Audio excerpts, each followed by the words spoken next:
What's up, everybody? Kip Ioane, founder, lead facilitator, TeamsOfMen. We're back with episode number 8 of our HuMANiTEAM Report, our digital newsletter on YouTube designed to help coaches across the country get informed and empowered to take on real discussions and real topics with their male athletes, regardless of the sport, on things that matter about their healthy manhood, positive masculinity, and growing the character of our young men alongside their athleticism. As always, make sure you like, follow, subscribe our channel. We're up to over 3,500 subscribers. We'd love to add you to that list as we're putting out weekly long form and almost every other day short form content to help coaches not just get invigorated to do this work, but have curriculum to do this work. Today, we're focusing on some social emotional learning context and questions you can use with your players. We're deep diving a critical incident at the University of Oregon involving some fraternities that we want you to discuss and reflect on with your players. And we're going over a recent NBA late in the regular season scandal that has them kind of take on some nuance and some decision making around harms caused. Once again, the HuMANiTEAM Report from TeamsOfMen. All right, let's start here. Now, I know a lot of you, especially if you're in the high school, middle school areas, college coaches, you might have been exposed to this as well, but SEL, social emotional learning. And we're going to I'm going to do a cutaway here to a great graphic for explicit dialogue for social emotional learning that's based on Castle's 5 core competencies. And I saw it on X from teacher to teacher, but they credited, and I want to make sure I give the right credit as well, to educator at Ashley P. Taplin. So if you want to tap into more of Ashley P. Taplin's work, you absolutely should.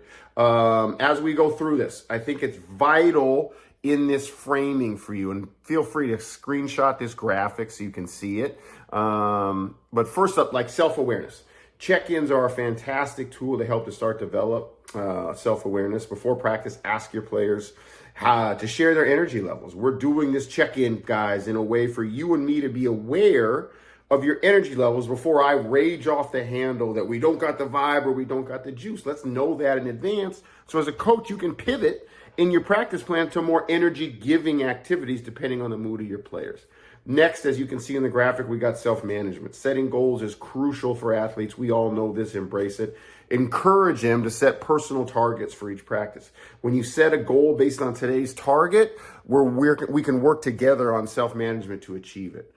Next, responsible decision-making comes into play with self-assessment. Help your guys make informed decisions about their progress. When you tell me where you're at in your understanding of our system, of our scheme, of the skill sets you need to succeed in it, you're making a decision to help inform me how to best help you. Rather than me just preaching in a cookie cutter style, I can meet you where you are. Next on the list, relationship skills are built through partner work. Let's encourage effective communication for our young men in collaboration and put them in settings to develop one-on-one opportunities with each other, not just us and our staff. And finally, social awareness. Let's foster discussions about different perspectives to enhance problem-solving skills. Because when I get challenged or when I am shoulder to shoulder with differing points of view, people that don't see things the way I do, we can talk about different strategies and perspectives. We're working on social awareness. And now when we go over this graphic and you're like, Kip, all those things I agree with. I like self-awareness. I want my guys to be able to self-manage and decision make. I want them to have relationship skills. I don't know how to put these in or create time, carve out space for these activities. That's what TeamsOfMen does. Our specialty is having gone through the coaching realm as I've done, whether that was as a 22-year college basketball coach in my new role as a high school basketball head coach.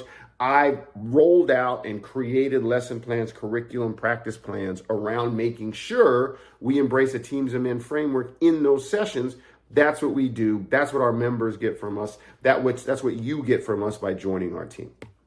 Next, coach, let me cut away here for our second segment. And this is from an article that was originally posted in April of this year on the Eugene Weekly.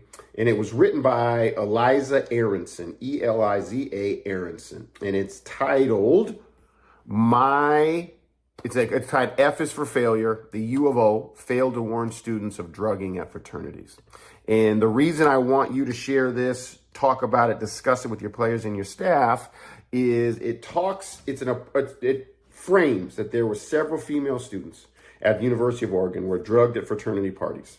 And despite knowing about these incidents, the university did not issue timely warnings to anyone in the campus community. And the failure to act, as the author points out, puts more students at risk and raises important questions about the prioritization and actual give a damn for campus safety and the responsibility of the campus to provide safety to its students.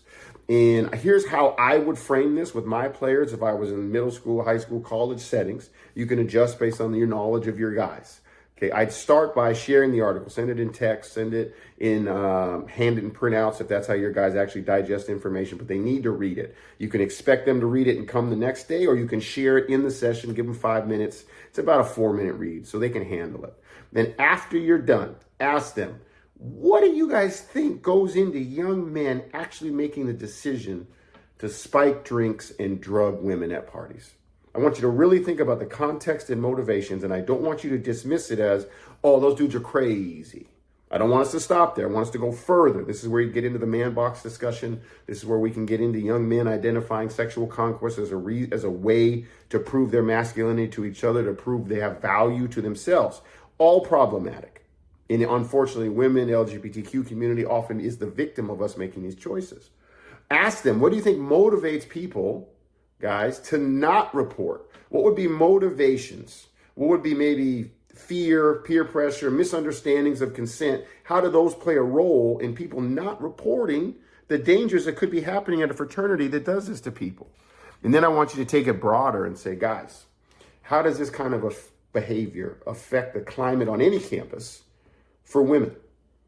Okay, what does it do to the culture on this campus? And then bring it back to them personally. What does this inform for you if you're a young man that's already on a college campus, or you're a young man looking to go to college in the next couple of years? What does it do to you thinking about this could be a reality in some situations on college campuses? Where and how would you be able to identify this potential harm happening? Or where and how could you make sure it doesn't happen in the environments that you occupy? By discussing this article, you're raising awareness to your young men of the realities of the world they inhabit, but you're also equipping them with some tools to be prevention agents when they get to these spaces. Lastly, Coach, let's address a recent scandal at the end of the NBA season that highlights some troubling priorities within the league. And we know, if you're a basketball coach, by the way, the NBA is probably popular within your team rooms. If you're from other sports, the NBA is the number 2 ranked league in the fandom index in the country. So you guys are probably discussing it. But it has to do with Commissioner Adam Silver addressed Jontay Porter's gambling with a lifetime ban. And in his decision, and I'll cut away to it here, he talked about, hey, Jontay's getting this lifetime ban because it's a cardinal sin of the league to sports bet. But I also want you to then cut to this picture in the picture that we'll show. And what about gender-based violence? If we get lifetime bans for gambling on our sport, okay, let's just say that's happened. Miles Bridges is still playing in this league despite domestic violence allegations. Jalen McDaniels is still a prominent figure in this league, despite recording women without their consent in the bedroom. These actions are both incredibly harmful, just like gambling is. I'm not saying that gambling is not harmful, but they're just as harmful, if not more so, in my opinion, in the way men in the NBA treat women. But those players, they didn't get a lifetime ban. So coaches, I want you to show this progression of this discussion on X about these things, from what happened factually to Jontay Porter for gambling, and then people on X calling out, but what about these guys that committed gender violence? Then create a space with your guys to discuss their thoughts and feelings on it. Don't frame it as, here's the hierarchy or the rankings of violence on the bad, worst, awful. Just say, guys, in general, this spectrum, how do you feel about the league? What do you think the league's saying with the way they rolled out punishment? What are they saying is the hierarchy of harm? How do you feel about them identifying their priority versus things that maybe they didn't identify as a priority to get rid of right away? What does it say about values being promoted when consequences are lesser for this action than another? What about in our team space? If consequences for F-bombs have this this rollout for us in practice versus if you did this to a woman, what would you expect me as your coach, this program, to do? These are all framings. You don't even have to settle. There's no answer that I expect them all to come to. I want you to start the process of the reflection and the self-interrogation as they look at the NBA's choices. As coaches, remember, it's vital for us to have these spaces. It's not as vital for us to give them answers. It's as vital for us to give them questions and time and reps in finding it themselves. That's it, coaches. HuMANiTEAM Report, digital version, episode 8. And reminder, it's our job with Teams of Men to empower you, to enlighten the men in your team room to the potential of a reimagined manhood. Let's make sure we're fostering spaces daily for intentional conversations on respect, integrity, and how we value ourselves and how we show values to others. As always, we're very excited for you to be joining us. Like, follow, subscribe our channel. And until next time, stay committed. Teams of Men.